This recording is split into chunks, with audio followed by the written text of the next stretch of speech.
Yo, so what is going on, guys? It is your boy MLG Squid here, and I hope you're having a great Sunday, October 15th. So, in this one, guys, we're going to be taking a look, actually, at a brand new series, and this is going to be the Is It Epic series, because if you don't know, guys, I have an Is It Good series that, you'll be probably seeing on Tuesday. You'll be seeing the first one of it, so on this channel at least. On my old channel, of course, I uploaded a lot of those on DLC weapons, NBO3, and of course, Infinite Warfare. So, we're going to be taking a look at my favorite epic in the entire game. This is the Mauler Sentinel, guys. So this one basically gets the Slicer trait as an epic trait to itself. No other epic in the game actually has this, no variant in general. So far, at least. I don't think anything else will through the Halloween or, you know, the rest of the Infinite Warfare's life cycle. But basically, what this does is it modifies the Mauler into a fully automatic, of course, still. I think the Mammoth is still fully automatic, but the Sentinel, the Slicer trait, basically fires a vertical column of bullets that basically makes it a really good hipfire spread.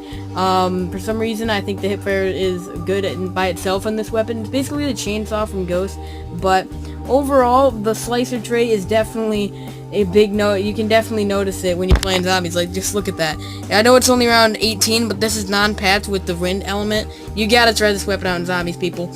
But overall, and then of course for its second trait, it gets the haste one, which basically increases movement speed, and I can actually tell that it increases the movement speed. I think this has by itself, without this variant, I think it has the fastest or the best mobility out of the LMGs. But now it definitely has the best with that trait. So overall, in zombies, I could use this thing up until like around 50. I didn't go any higher than 50, 52 with this weapon. Pack a punch it once, get the wind element. This weapon, honestly, I think you could use it non-pap till around 50. You don't even have to buy ammo or anything for it. It's just great in zombies, and it's epic in zombies, people. Then multiplayer, though. In multiplayer, which is what a lot of people play in COD these days.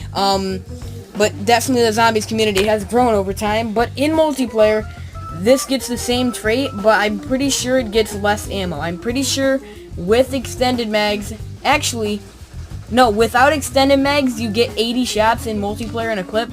Without extended mags in zombies, you get 90, and then in zombies, you get 135 with extended mags. That might be how much you get in multiplayer. I haven't tried it out yet, but you know, I think it actually might be. It's either 120 or 135. I don't really know, though. But I know it has less ammo without extended mags. So, overall, it has the same Slicer trait and the same haste trait, although you can't really tell haste to that. You can't really tell what haste does that much in multiplayer, but in zombies, you can definitely tell.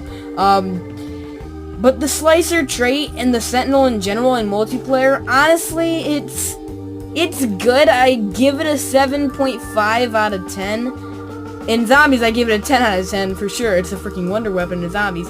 But in multiplayer, it's not anything special. I really don't see anything special in it. I mean, the hipfire on this weapon in multiplayer is great, just like it is in zombies.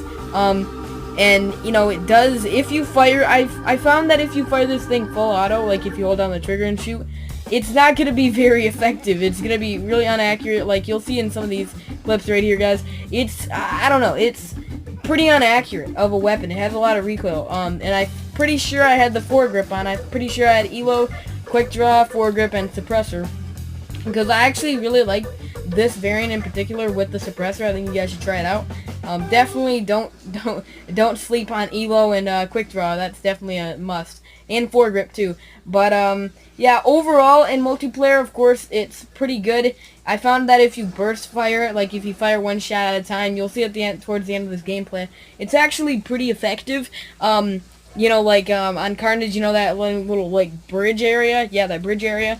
That's definitely a longer sight line, a medium to long range sight line. So if you grab the Mauler Sentinel, get a foregrip on that thing, get a suppressor, get Ghost or something, even though I don't use Ghost, and just mount yourself on the ground, melt yourself behind like a turret or something, and you'll be just shredding, guys. Is this actually where I laid down and actually?